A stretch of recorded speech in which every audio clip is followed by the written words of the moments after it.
Welcome to Chandru study centre. அக்கௌண்டன்ஸில் journal entry நம்ம பார்ப்போம். ஜேர்னல் என்ட்ரி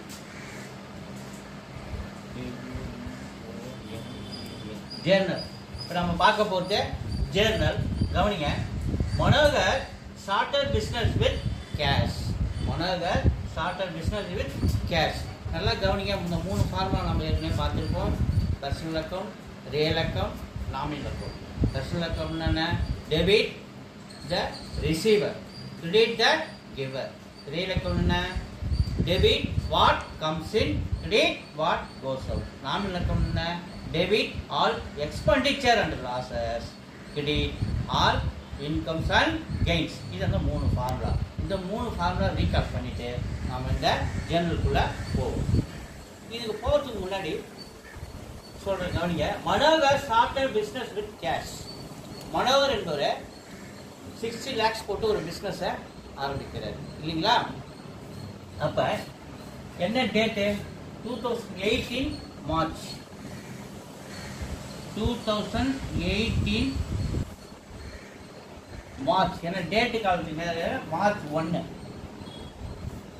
இது டேட்டு காலம். இது பர்டிகுலர்ஸ் காலம். இது டெபிட் காலம், இது கிரெடிட் காலம், இது எல்எஃப். இதுதான் ஒரு பேஜ், அக்கௌண்டன்சி நோட்டுடைய ஒரு பேஜ். டேட்டுக்குனால 2018 மார்ச் 1 அப்படின்னு நான் போட்டுட்டேன். First, Manohar started business with cash. கேஷை வச்சு தானே பிஸ்னஸ் ஆரம்பிக்கிறாரு.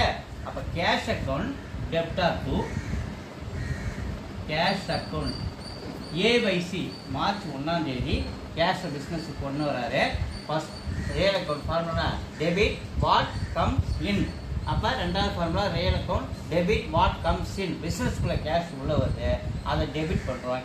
கேஷ் அக்கௌண்ட் ஏபைசின் அக்கௌண்ட் டி போட்டு ஆர் போட்டு வித்தின் பிராக்கெட்டில் போட்டால் டெப்டார். எவ்வளோ அமௌண்ட்டு? 60,000. கிரெடிட்டுக்கு நேரம் ஒரு ஐஃபன். டெபிட்டுக்கு ஈக்குவல் அமௌண்ட் கிரெடிட்டில் இருக்கணும். அப்போ கிரெடிட்டில் என்ன வரும்? மனோகர் யார்? பர்சன் இல்லையா? அவர் என்ன பண்ணுறாரு?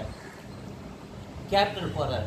அப்ப மனோகர் கேபிட்டல் அக்கௌண்ட். மனோகர் தானே giver, personal account. To first formula personal account Manohar giver capital. அப்ப Manohar capital account A by C. Credit போட தேவையில்ல. இங்க ஐஃபன் போட்டு இங்க 60,000. இங்க நரேஷன் எழுதணும். Manohar started business with capital. Manohar started business. இந்த இதுக்குள்ளே அடங்கணும், இந்த பர்டிகுலர்ஸ் இந்த கோடுக்குள்ளே அடங்கணும். started business with cash. bracket முடிச்சுக்கணும். இங்க bracket ஓபன் பண்ணணும், இங்க bracket முடிச்சுக்கணும். இதுக்குள்ளே அடங்கணும். Cash account debtor to Manohar capital account. டெபிட்டில் என்ன அமௌண்ட் வருது ஈக்குவல் அமௌண்ட் கிரெடிட்டில் வந்துடணும். இது எங்கேயா கேஷ் வந்தது? பிஸ்னஸ்க்குள்ள கேஷ் வருது. 2வது formula debit what comes in, அதனால cash account debtor to Manohar personal, அவரை கிவர், அதனால first formula creditor giver capital அவர் கொடுக்குறாரு இல்லையா? அப்போ டு மனோகர் கேபிட்டல் அக்கௌண்ட் கிரெடிட்டில் 60,000. இங்கே நரேஷன். இந்த மாதிரி தான் ஒவ்வொரு என்ட்ரி நம்ம எழுதிடுவோம். அடுத்தது அடுத்த என்ட்ரிக்கு போகிறோம்.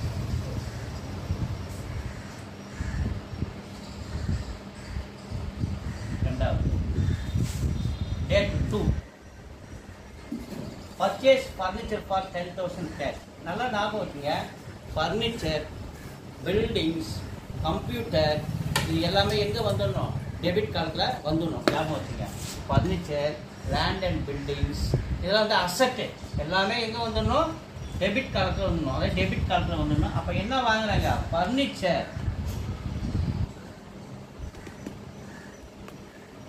ஃபர்னிச்சர் அக்கௌண்ட் டிஆர் டெபிட் எவ்வளோ? 10,000. கிரெடிட் நேரம் ஒரு கோட். எப்படி வாங்குறவங்க? கேஷ் கொடுத்தானே வாங்குறோம். அப்போ second formula real account cash account credit what goes out, debit what comes in, credit what goes out. நம்ம காசு கொடுத்து ஃபர்னிச்சர் வாங்குறோம், காசு நமக்கு வெளியில் போகுது. அப்போ கிரெடிட் வாட் கோஸ் அவுட். அப்போ cash account to cash account credit காலத்துனால 10,000. இங்க நரேஷன்ல ஃபர்னிச்சர் பர்ச்சேஸ் அப்படின்னு நம்ம எழுதலாம். முடிஞ்சிச்சா?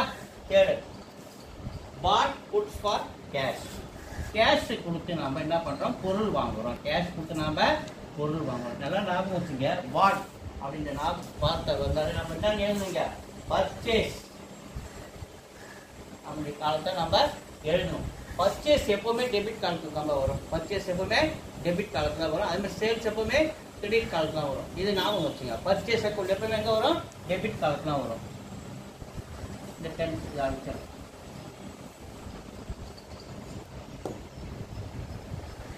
அமௌண்ட் எவ்வளவு? Purchase good for cash 25,000. A/C account DR debit எவ்வளவு? 25,000. இங்க போடு. கேஷ் கொடுத்து வாங்குறோம் இல்லையா? கேஷ் வெளில போகுது இல்லையா? ரெண்டாவது சொல்றோம்ல cash account debit what comes in, credit what goes out. நம்ம கிட்ட இருந்து காசு வெளில போகுது ஒரு பொருளை வாங்கும் போது, அப்ப credit what goes out. Cash வெளில போகுது. கேஷ் அக்கௌண்ட் கிரெடிட்ல 25,000. Goods purchase for goods purchase அப்படிங்கிறத எழுதிக்கலாம்.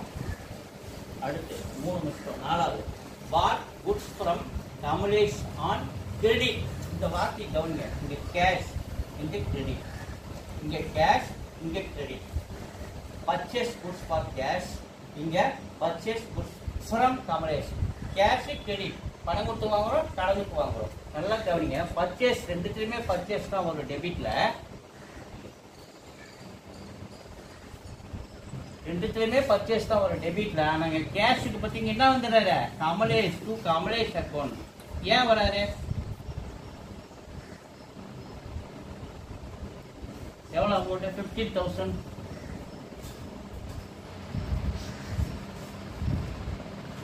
Good purchase for credit on credit அப்படின்னு.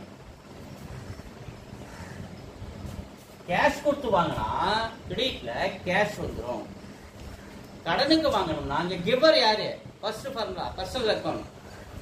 Debit the receiver, credit the giver. இங்க கமலேஷ் தானே கொடுக்குறாரு, கிவரே. அதனால தான் கமலேஷ் இங்க கிரெடிட்ல வந்துடுறாரு. புரிஞ்சுங்களா? பர்ச்சேஸ் ரெண்டுத்துலயும் கேஷ் கொடுத்து வாங்கினாலும் பர்ச்சேஸ் அக்கௌண்ட் டெபிட், கடனுக்கு வாங்கினாலும் purchase account debit.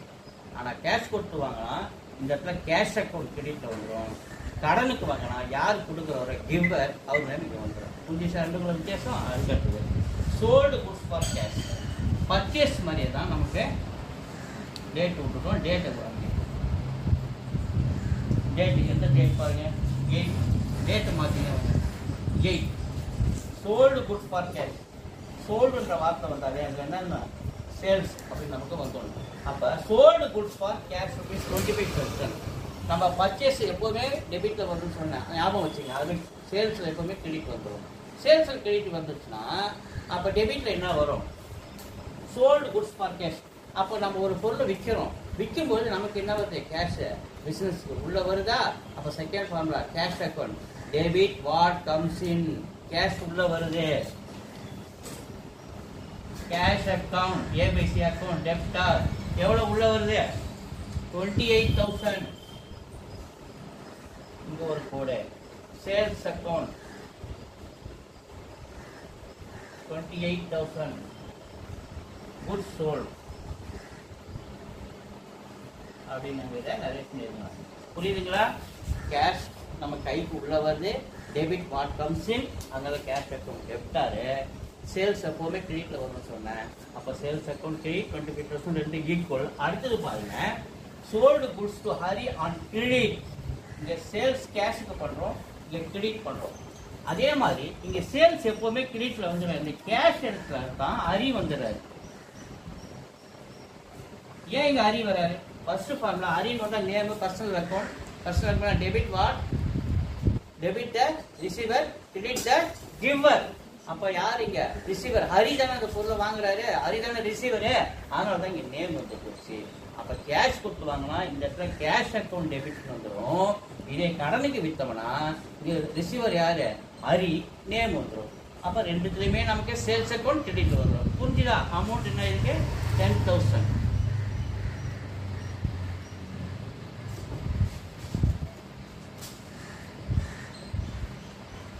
goods sold on credit அப்படின்னு இதை எழுதணும்.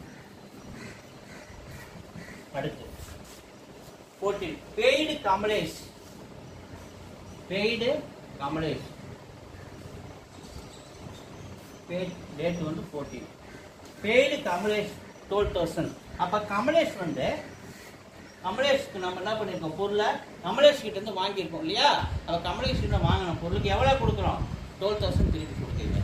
அப்ப பெய்டு கமலேஷ். யார் ரிசீவர்? கமலேஷ் ரிசீவர்.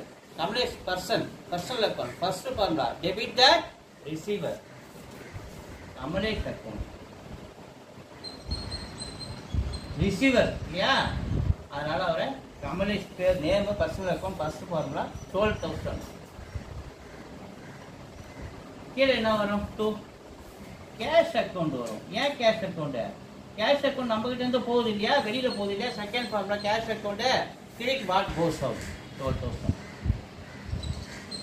இங்க எழுதுங்க. paid to Kamlesh. paid to Kamlesh அப்படி நம்ம எழுதுவோம். அதுக்கு paid rent. paid rent 80. வாடகை கொடுக்குறோம் பா. நம்ம வாடகை கொடுக்குறோம். அது நமக்கு செலவு. மூணாவது ஃபார்முலா நாமினல் அக்கௌண்ட். தமிழ்ல பெயரளவு கணக்கு. மூணாவது formula debit all expenses and losses. Debit all expenses and losses. Rent என்பது நமக்கு எக்ஸ்பென்சஸ் செலவு. அதனால அதை டெபிட்ல பண்ணிடும். ரெண்ட் அக்கௌண்ட் டிஆர் டெப்டார் எவ்வளோ? 500. கிரெடிட்ல ஒரு ஐஃபன். கேஷ் கொடுக்கல இல்லையா? செகண்ட் ஃபார்முலா கேஷ் அக்கௌண்ட் நம்மளை விட்டு வெளில போகுது. Credit what goes out. Cash வெளில போறாரு. அப்ப அது கிரெடிட்ல வைக்கிறோம். 2 cash account 500. rent paid. என்னது? rent paid. இது கவனிப்பா. அடுத்தது 25 received from Hari. received from Hari. Hari கிட்ட இருந்து வாங்குறோம். அப்ப ஹரி யாருங்க? giver. நமக்கு என்ன வருது? கேஷ் உள்ள வருது. நமக்கு கேஷ் உள்ள வருது. இங்க பாருங்க. Sold goods to Hari on credit. Credit நம்ம வித்தோம். அவர் நமக்கு கொடுக்குறாரு இல்லையா? அப்ப ஹரி யாரு? கிவர். கேஷ் நமக்கு உள்ள வருது. Second formula cash account debit what comes in. Cash உள்ள வருது. அதை டெபிட்ல வைக்கிறோம். அப்ப கேஷ் அக்கௌண்ட் டிஆர் டெபிட் எவ்வளோ? 8,000 கூட. யார் கொடுக்குறாரு? Giver Hari. to Hari account. First formula credit the giver 8,000. Cash received from Hari. Cash received from Hari. அடுத்து withdraw cash for personal use. இந்த டிராயிங்ஸ் ஆல்ரெடி நம்ம பார்த்துப்போம். பர்சனல் யூஸ் நம்ம பிஸ்னஸ் பண்ணின்னு இருப்போம். திடீர்னு நம்ம சொந்த செலவுக்காக பிஸ்னஸ் எடுத்தோம்னா அது டிராயிங்ஸ். அதுக்கு பேரு டிராயிங்ஸ். தமிழ்ல எடுப்புகள். அது எப்பவுமே எங்க வந்துடணும்? டெபிட்ல வந்துடணும். டிராயிங்ஸ் எங்க வந்துடணும்? டெபிட்ல வந்துடணும். டேட் 28. டிராயிங்ஸ் எவ்வளோ? 4,000.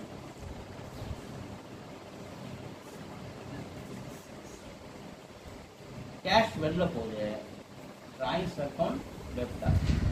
கேஷ் வெளில போகுது. To cash account 4,000. withdrawn for cash. withdrawn for personal use. சொந்த செலவு அப்படின்னு நம்ம இதை சொல்லணும். இப்படி நம்ம ஃபர்ஸ்ட் ஜேர்னலில் கற்றுக்கணும். ஒரு சில எயிட்ஸ் சொல்கிறேன் கவனிங்க. இதில் நான் என்னென்ன சொன்னேன்? பர்ச்சேஸ் ஓரளவு எல்லாமே டெபிட்டில் வரும். சேல்ஸ் எல்லாமே கிரெடிட்டில் வரும். ஓகே, இந்த ரெண்டு விஷயம் மட்டும் ஞாபகம் வச்சுங்க. மீது அடுத்த எக்ஸாமில் சின்ன சின்ன விஷயங்கள் நீங்கள் ஞாபகம் வச்சிங்கன்னா சம்செட் நம்ம தவறாமல் போடலாம். தொடர்ந்து வகுப்பு பாருங்கள், ஆதரவு கொடுங்க, லைக் பண்ணுங்கள், சப்ஸ்கிரைப் பண்ணுங்கள். நன்றி, வணக்கம்.